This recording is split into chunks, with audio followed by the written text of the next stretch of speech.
الحمد لله رب العالمين والصلاة والسلام على أشرف الأنبياء والمرسلين وعلى آله وأصحابه أجمعين أما بعد. حضرات، رمضان مبارک کے مہینے میں سب سے زیادہ اہم اور سب سے زیادہ محتم بالشان عبادت روزہ ہے. روزے کی فرضیت کا اعلان قرآن کریم کے اندر بڑے صاف الفاظ کے اندر کیا گیا ہے. یا ایھا الذین آمنوا کتب علیکم الصیام کما کتب علی الذین من قبلکم لعلکم تتقون. اے ایمان والو، تمہارے اوپر روزوں کو فرض کر دیا گیا ہے جیسے کہ تمہارے سے پہلے لوگوں پر اس کو فرض کیا گیا تھا. لعلکم تتقون، تاکہ تم متقی اور پرہیزگار ہو جاؤ.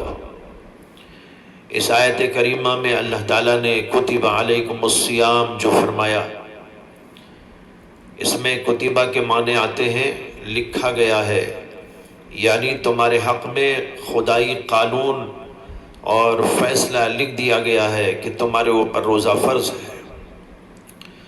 جب اللہ کے قانون میں اللہ کی قدرت کے قلم سے اس کو لکھ دیا گیا کہ ہمارے اوپر روزہ فرض ہے، تو یہ ہمارے اوپر فرض ہو گیا. اس لیے ہر مسلمان عاقل بالغ صحت مند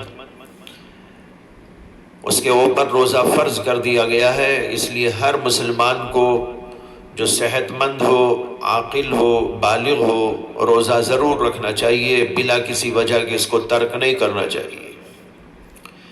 یہ بڑی فضیلت کی چیز ہے روزہ. احادیث کے اندر اس کی بڑی فضیلتیں بتائی گئی.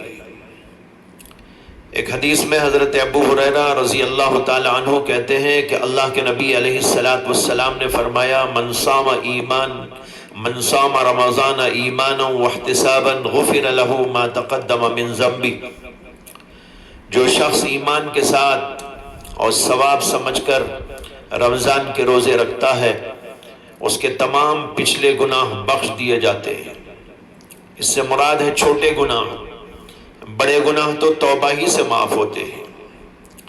ایک اور حدیث میں ہے کہ حضرت ابو ہریرہ رضی اللہ تعالی عنہ کہتے ہیں کہ اللہ کے رسول علیہ السلام نے فرمایا، قال اللہ فرماتے ہیں، کل عمل ابن آدم لہ الا الصیام.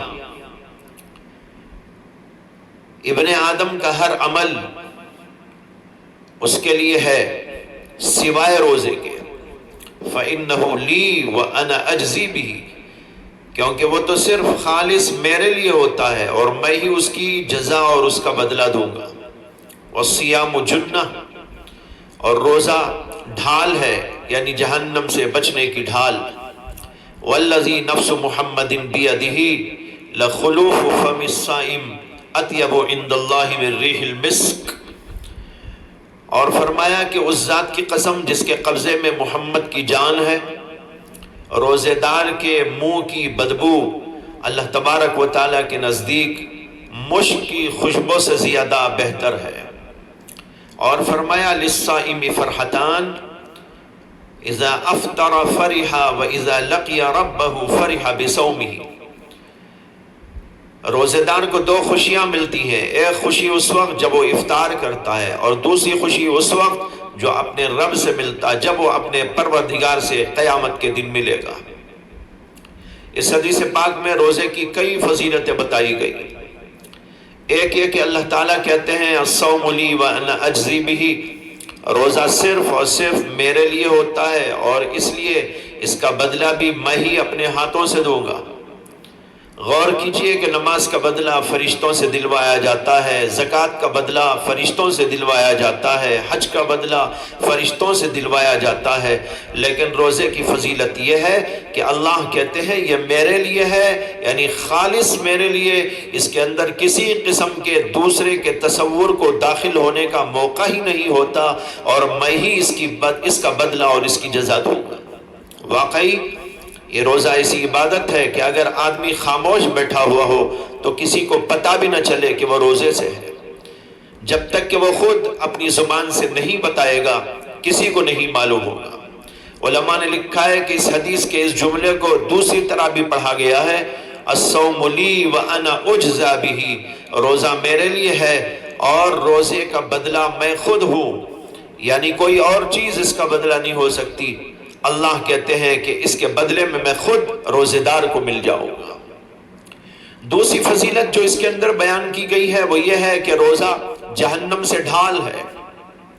جس طرح ڈھال سے دشمن کے حملے کو روک لیا جاتا ہے، اسی طرح جہنم سے بچاؤ کا یہ بہترین ذریعہ ہے۔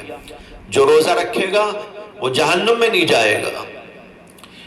تیسری فضیلت یہ بتائی کہ روزے دار کے منہ کی بدبو اللہ کے نزدیک مشک سے زیادہ پسندیدہ ہے۔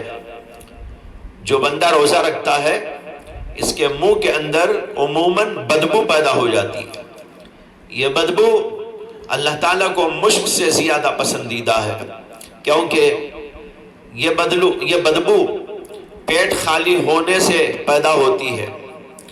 پیٹ جب خالی ہوتا ہے فطری و طبعی طور پر معدے سے بو اٹھنے لگتی ہے اور منہ سے محسوس ہوتی ہے۔ اس سے مراد وہ بو نہیں ہے، وہ بدبو نہیں ہے جو دانتوں اور منہ کی صفائی نہ کرنے سے پیدا ہوتی ہے، بلکہ معدے کے خالی ہونے کی وجہ سے اس کے منہ کے اندر یہ بدبو پیدا ہوتی ہے۔ اس کے بارے میں اللہ کے نبی علیہ السلام فرماتے ہیں کہ روزے دار کے منہ کی بدبو اللہ کے نزدیک مشک سے زیادہ پسندیدہ ہے۔ کیا مقام ہے ان لوگوں کا جو اللہ کے لیے روزہ رکھتے ہیں، ان کو خوش ہونا چاہیے اور ان کی خوش قسمتی ہے کہ اللہ تبارک و تعالیٰ ان کو یہ مقام عطا فرماتے ہیں۔ چوتھی فضیلت یہ اس حدیث کے اندر بیان کی گئی، للصائم فرحتان، فرحت عند الافطار وفرحت عند لقاء الرحمن، روزے دار کو دو فرحتیں اور دو خوشیاں نصیب ہوتی ہے۔ ایک خوشی افطار کے وقت جب آدمی کھانے پینے کے لیے بیٹھتا ہے، اس وقت اس کو خوشی محسوس ہوتی ہے، اور ایک عند لقاء الرحمن، جب وہ اللہ کے دربار میں اللہ سے ملے گا تو وہاں اس کو خوشی ہوتی ہے، کیونکہ جب وہ اللہ کے دربار میں جائے گا تو اللہ تعالیٰ اس کو بتائیں گے کہ اس کے روزے کی وجہ سے اس کو کیا کیا نعمتیں مل رہی ہیں۔ یہ دیکھ کر اس کو بے انتہا خوشی ہوگی۔ بتاؤ یہ خوشی کا موقع نہیں تو اور کیا ہے؟ تو اس طرح دو خوشیاں اس کو ملتی ہیں، ایک خوشی افطار کے وقت اور ایک خوشی اللہ سے ملاقات کے وقت۔ لیکن یہاں پر یاد رکھیں کہ افطار کے وقت جو خوشی ہوتی ہے، بہت سے لوگوں کو یہ خوشی کھانے اور پینے کی چیزوں کے ملنے کی وجہ سے ہوتی ہے۔ جی، کچھ لوگ کھانے اور پینے کے بڑے خواہش مند ہوتے ہیں۔ جب انہوں نے صبح سے نہیں کھایا تھا، اب انہیں کھانا مل رہا ہے تو کچھ بندے اس کی وجہ سے خوش ہو جاتے ہیں کہ ان کو اب کھانا پینا مل رہا ہے۔ یہ خوشی ممنوع نہیں ہے، بلکہ انسان کی فطرت ہے کہ کھانا نہیں کھایا تھا، اب کھانا مل رہا ہے، اس لیے اس کو خوشی محسوس ہوگی۔ لیکن جو اللہ کے مقرب بندے ہوتے ہیں وہ افطار کے وقت اس لیے خوش ہوتے ہیں کہ آج کا ان کا روزہ خیر اور عافیت کے ساتھ میں گزر گیا، اس میں اللہ کے فضل و کرم سے مجھ سے کوئی گناہ نہیں ہوا، کوئی خلاف شرع بات نہیں ہوئی، کوئی اللہ اور رسول کے مرضی کے خلاف کوئی کام نہیں ہوا۔ یا اللہ کے محبوب اور لاڈلے بندے اس پر خوش ہوتے ہیں افطار کے وقت کہ آج کا پورا دن روزہ خیر و عافیت کے ساتھ میں پورا ہو گیا، کوئی گناہ نہیں ہوا، کوئی برائی نہیں ہوئی، آنکھوں کی حفاظت کے ساتھ، دل کی حفاظت کے ساتھ، زبان کی حفاظت کے ساتھ، ہاتھ اور پیر کی حفاظت کے ساتھ جب روزہ گزر جاتا ہے اللہ کے نیک بندوں کو اس پر خوشی ہوتی ہے۔ بہرحال یہ چند فضیلتیں ہیں جو اس حدیث پاک کے اندر روزے دار کی بیان کی گئی۔ حضرات، روزے کو عربی میں صوم کہا جاتا ہے، اور صوم کے معنی ہے امساک، یعنی رک جانا۔ شریعت میں صوم کی حقیقت یہ ہے کہ پورا دن کھانے پینے اور بیوی سے مباشرت کرنے سے رک جائے۔ علماء نے لکھا ہے کہ روزہ تین قسم کا ہوتا ہے، ایک ناقص روزہ، ایک کامل روزہ اور ایک اکمل روزہ۔ ناقص روزہ تو یہ ہے کہ صرف کھانے و پینے اور بیوی سے ملنے سے اپنے آپ کو روک لیا، باقی اللہ کی منع کردہ چیزوں سے باز نہ آیا، غیبت جاری ہے، جھوٹ جاری ہے، آنکھوں سے غلط کاری جاری ہے، ہاتھ پیر غلط کاموں میں لگے ہیں، فضول باتوں کے اندر لگے ہیں، یہ سب کچھ کرتا ہے لیکن اس کے ساتھ روزہ یہ سب سے زیادہ کم تر درجے کا روزہ ہے، ناقص روزہ ہے۔ اس سے روزہ ادا تو ہو جاتا ہے لیکن اس پر وہ فضائل اور برکات مرتب نہیں ہوتے جن کا حدیث پاک کے اندر ذکر آیا ہے۔ اسی لیے ایک حدیث میں اللہ کے نبی علیہ السلام نے فرمایا، من لم يدع قول الزور والعمل به فليس لله حاجة في ان يدع طعامه وشرابه۔ جو شخص جھوٹ بولنا نہ چھوڑے، جھوٹی بات پر عمل کرنے کو نہ چھوڑے، اللہ کو کچھ حاجت نہیں کہ وہ اپنا کھانا اور پینا چھوڑ دے۔ اور ایک روایت میں یوں آیا کہ اللہ کے نبی نے فرمایا کہ جو جہالت کو نہ چھوڑے اور جہالت پر عمل کو نہ چھوڑے، اللہ کو کوئی حاجت نہیں کہ وہ اپنا کھانا پینا چھوڑ دے۔ اس حدیث کے تحت علامہ ابن العربی مالکی رحمت اللہ علیہ لکھتے ہیں کہ اس حدیث کا تقاضا یہ ہے کہ جو ان باتوں یعنی جھوٹ وغیرہ کا ارتکاب کرے اس کے روزے پر اس کو ثواب ہی نہ دیا جائے۔ اور قاضی بیضاوی رحمت اللہ علیہ کہتے ہیں کہ روزے کی مشروعیت سے صرف بھوک اور پیاس مقصود نہیں بلکہ اس سے مقصود شہوتوں کا توڑنا اور نفس امارہ کو نفس مطمئنہ بنانا ہے۔ اس لیے صرف کھانا پینا چھوڑ دیا لیکن نفس کے تقاضوں کو نہیں دبایا، گناہوں کو نہیں چھوڑا تو یہ روزہ کوئی خاص روزہ نہ ہوا، اس لیے روزہ یہ ناقص روزہ ہوگا۔ دوسری قسم روزے کی یہ ہے جس کو کامل کہا گیا، وہ یہ کہ کھانے پینے اور جماع سے رکنے کے ساتھ ساتھ اپنے تمام اعضائے ظاہرہ، ہاتھ، پیر، زبان، آنکھ، ناک، کان وغیرہ کو اللہ تعالیٰ کی منع کردہ چیزوں سے محفوظ کرے، کوئی گناہ کا کام نہ کرے، خلاف شریعت بات ان سے سرزد نہ ہونے پائے، اس کا بڑا اہتمام کرے، یہ روزہ کامل روزہ کہلاتا ہے اور شریعت کے اندر یہی روزہ مطلوب بھی ہے۔ ایک حدیث میں آتا ہے کہ اللہ کے نبی علیہ السلام نے فرمایا، من صام رمضان وعرف حدوده وتحفظ مما كان ينبغي له ان يتحفظ فيه كفر ما قبله۔ اس کا ترجمہ یہ ہے کہ جس نے رمضان کا روزہ رکھا اور اس کے حدود کو جانا اور ان باتوں سے اپنے کو محفوظ رکھا جن سے بچنا لازم ہے تو یہ روزہ اس کے گزشتہ گناہوں کا کفارہ بنا دیا جاتا ہے۔ اس حدیث میں صاف بتایا گیا کہ صرف بھوکا نہیں رہ جانا ہے، اس کے حدود کو پہچاننا اور جن جن باتوں سے بچنا ان تمام باتوں سے بچنا۔ جب آدمی اس کو اختیار کرے گا تو اس کو یہ فضیلت نصیب ہوگی کہ گزشتہ گناہ سارے کے سارے دھل جائیں گے اور یہ روزہ اس کے لیے کفارہ بنا دیا جائے گا۔ ایک عبرتناک حدیث یاد آ رہی ہے،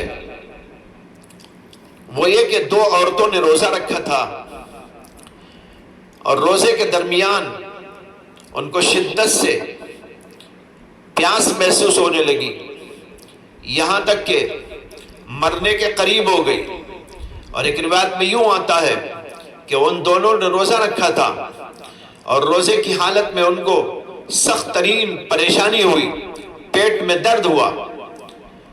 ایک شخص نے رسول اکرم صلی اللہ علیہ وسلم سے اس کا تذکرہ کیا کہ دو عورتوں نے روزہ رکھا ہے لیکن ان کے پیٹوں میں درد ہے، پریشانی ہے۔ اللہ کے نبی علیہ السلام نے ان کو بلوایا اور جب آئیں تو آپ نے ان کو ایک پیالہ دے کر کہا کہ اس میں انگلیاں ڈال کر قے کرو۔ ان عورتوں نے جب قے کیا تو قے میں خون اور پیپ اور کچا گوشت نکل آیا۔ یہ حیرت انگیز بات تھی، اس لیے کہ قے کے اندر خون کا نکل آنا، پیپ کا نکل آنا اور اس کے ساتھ کچا گوشت نکل آنا، یہ حیرت انگیز بات تھی۔ اس پر اللہ کے نبی علیہ السلام نے فرمایا کہ ان دو عورتوں نے ان چیزوں سے تو اپنے آپ کو روکا جن کو اللہ نے حلال کیا تھا، یعنی کھانا پینا، اور ان چیزوں سے روزے کو توڑ دیا جن کو اللہ نے ان کے اوپر حرام کیا تھا۔ آپ نے فرمایا کہ یہ دونوں عورتیں غیبت کر رہی تھی۔ اس سے معلوم ہوا کہ تمام حرام کاموں سے، تمام قسم کی برائیوں سے روزے کے اندر اپنے آپ کو بچائے رکھنا ضروری ہے، لازم۔ تیسری قسم کا روزہ وہ اکمل روزہ ہے، اور وہ یہ ہے کہ اوپر کی تمام چیزوں سے بچنے کے ساتھ ساتھ اپنے دل کو بھی تمام برائیوں اور گندگیوں سے پاک و صاف رکھے، حسد سے، کینے سے، بغض سے، تکبر سے، ریاکاری سے، عجب سے، اس طرح کی جو برائیاں ہیں ان تمام برائیوں سے اپنے دل کو پاک و صاف بنا کر روزہ رکھے۔ یہ روزہ بہت اونچے درجے کا روزہ ہے۔ قلبی امراض سے اپنے آپ کو پاک کرنا بڑی بات ہوا کرتی ہے، اس لیے اس روزے کو اکمل روزہ کہا گیا۔ ہمیں کوشش کرنا چاہیے کہ ہم یہ آخری درجے کا روزہ اختیار کریں، یا کم از کم دوسرے درجے کا روزہ اختیار کریں، صرف بھوکے اور پیاسے نہ رہیں۔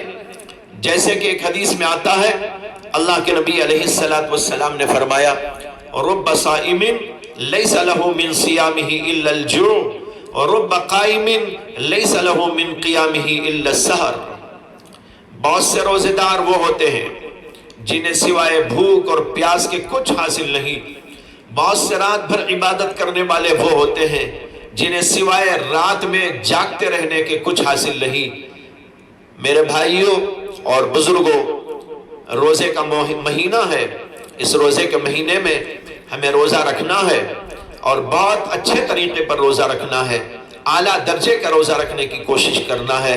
اللہ تعالیٰ سے دعا کرتا ہوں اللہ تعالیٰ مجھے بھی آپ کو بھی یہ رمضان مبارک کرے، اور اس کے ساتھ ہمیں اس کے اندر عبادات میں پوری دلچسپی سے لگے رہنے کی توفیق عطا فرمائے، اور روزے کو بھی رکھتے ہوئے اعلیٰ درجے کا روزہ اختیار کرنے کی توفیق عطا فرمائے۔ وآخر دعوانا ان الحمد للہ رب العالمین۔